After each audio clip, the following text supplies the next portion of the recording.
we've got to learn how to earn money. And most people don't know how to earn money.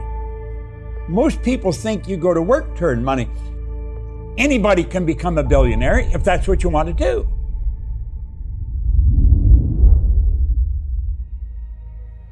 We are programmed to live a certain way. Stop and think of how few people are really well off. 3-5% maximum, if that. And 95% are struggling. And some of these are really bright people. They teach us all kinds of stuff a lot of it's useless, but they don't teach us about how to earn money. And money is a medium of exchange that's negotiable all over the world.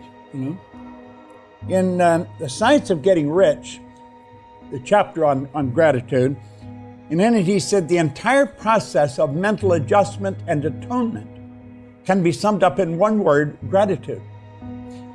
Whenever you feel yourself troubled, that's a mental problem. The entire process of mental adjustment, you need a mental adjustment. Sit down, write out what you're grateful for. You'd be amazed what it does to you. Gratitude hooks you up to your source of supply. It opens a channel for good to come into your life. You cannot feel bad when you're thinking of what you're grateful for.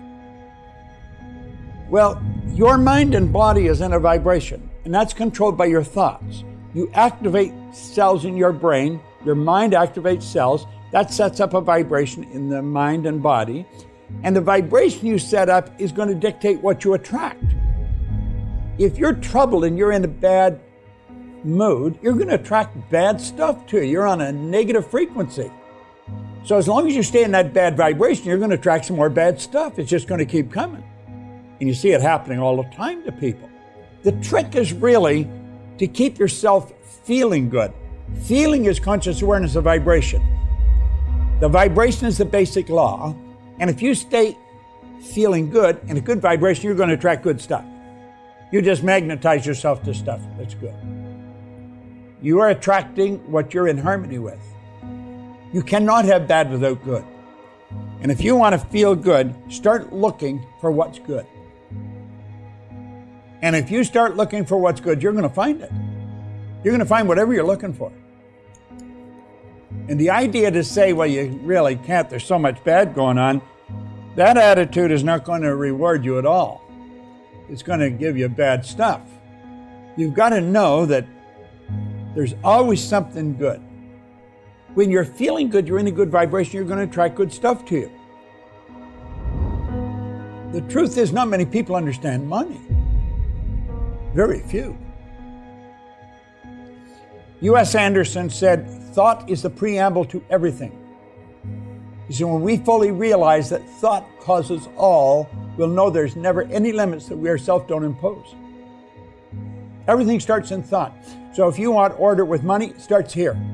Relationship starts here. And your business starts here. It all starts in your mind. And the problem is, Lewis, hardly anybody understands the mind. And it's something that can be understood. Oddly enough, mind is movement. Mind's not a thing. Your brain isn't your mind any more than your toenail is. Your brain is an electronic switching stations. Mind is movement. Body is a manifestation of that movement. So if you just stand and just observe a person, you'll get a hell of a good idea what's going on in their mind. But everything starts in the mind. So whatever benefit or any good that you want, that's where it starts. You've got to start to understand it. Study it. And I think the best thing to do there is to go to somebody that really understands it. Ask for help. Learn. Go to the best. The truth is, most people don't think. If the average person said what they were thinking, they would be speechless. And I'm inclined to agree with them.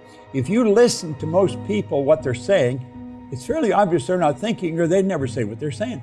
Or stand back and watch what they're doing. They'd never do what they were doing if they're thinking.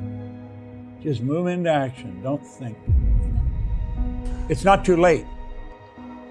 Because when you think of the good you can do with it, no, it's never too late. It's never. And anyone can learn how to earn money. The secret to wealth is have multiple sources of income. You don't have one.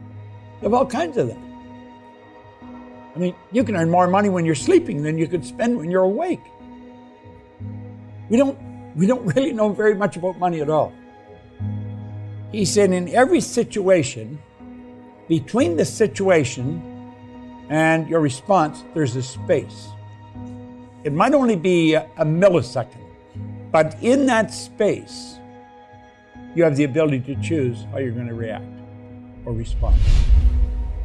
When you react, whatever you're reacting to is in control of you, whether it's another person, a condition, or a circumstance. When you respond to the same thing, you stay in control. We've got to learn to willingly give and graciously receive. Find out what their philosophy is about money. Frequently, if I start to work with somebody, one of the first things I ask them is what the most they've ever earned in a year. I don't really care what the answer is, but I want to know what the answer is, because that'll tell me where their paradigm is with respect to money. Money has absolutely no power other than what we give it. First of all, money is a piece of paper with ink on it. We give it the value. Almost all the books, I've got a number of them here, on money, they don't talk much about money. They talk about it's the attitude, it's the programming, it's how you use the money. If a person's income is not continually growing, then it's dying. Our income should be continually growing. And I think you should always want to earn more. Not to have it, but to be able to use it, but it's going to cause you to reach. To earn more, you have to provide more. Money is a reward received for service rendered, so you got to provide more service. So whatever you're doing, you got to do it better than you're now doing it. Well, the earning of money is an exact science, and it's governed by law. The amount of money you earn is in direct ratio to the need for what you do, your ability to do it, and the difficulty there is in replacing you. So if there's a great need for what a person's doing, then they've got to get really good at it. So you never stop getting better at it. You're good at what you do. Why would I want to do anything else? And that's what I said to him. You get satisfaction from what you're doing, what you love to do. So every day when I get up to go to work, I'm doing what I love doing.